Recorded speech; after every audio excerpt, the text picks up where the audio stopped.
After losing ground to rivals such as Apple, Google, and Samsung, BlackBerry 10 was considered by many to be the do-or-die moment for research and motion. In fact, it was so important, RIM decided to rebrand their entire company as BlackBerry.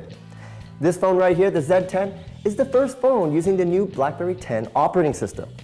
Before we get into the phone though, let's have a look at the hardware specs.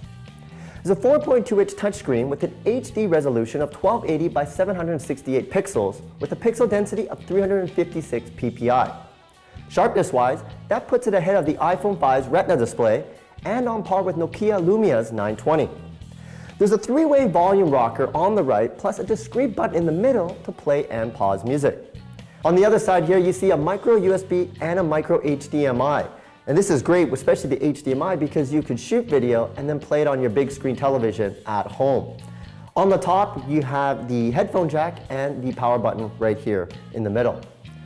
Feels good in the hand. It's slightly heavier than the iPhone, and you'll notice that there's no home button right here in the middle. More on that a little bit later.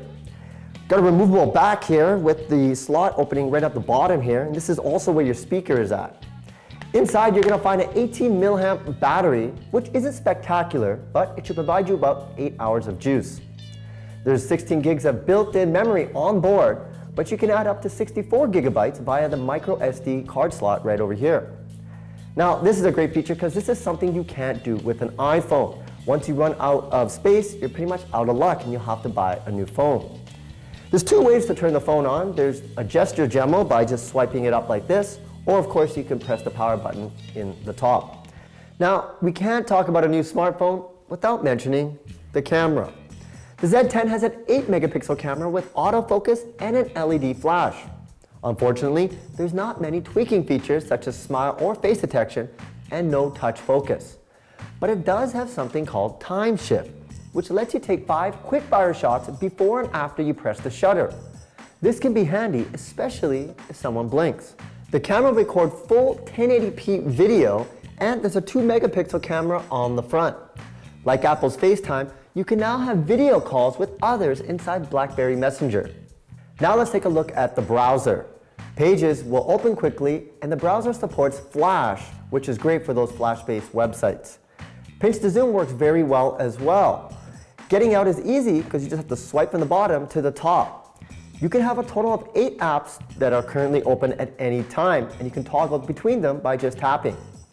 To close, you just have to press X on the bottom right corner. Now, one of the most talked about features of the BlackBerry 10 operating system is the new gesture feature of peeking. Simply drag your thumb up to view emails, text, BBM, Facebook, Twitter, etc.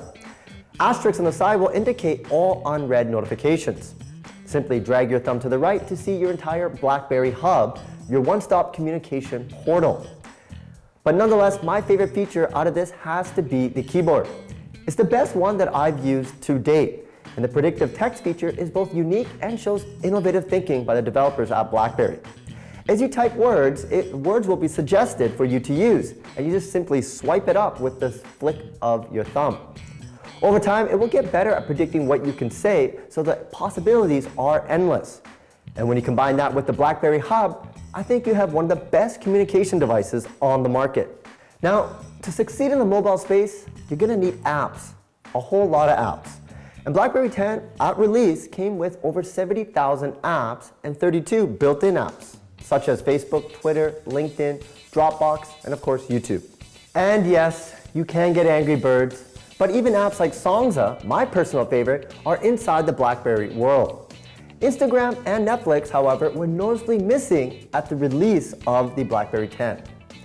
So don't call it a comeback. Maybe it's more like a prolonged training camp. I gotta say, when looking at this, I'm very impressed with the build quality and the overall user experience. BlackBerry has definitely caught up, but the question is, are they ahead? Well, this I know. It's definitely a great messaging device. The keyboard is the best I've seen, and the BlackBerry Hub makes it easy to stay in contact without constant alerts and annoying notifications. But will iOS and Android users move to the BlackBerry? I doubt it. But BlackBerry lovers definitely have something to be proud of.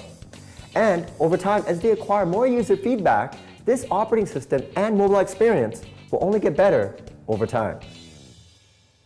Gotta get connected.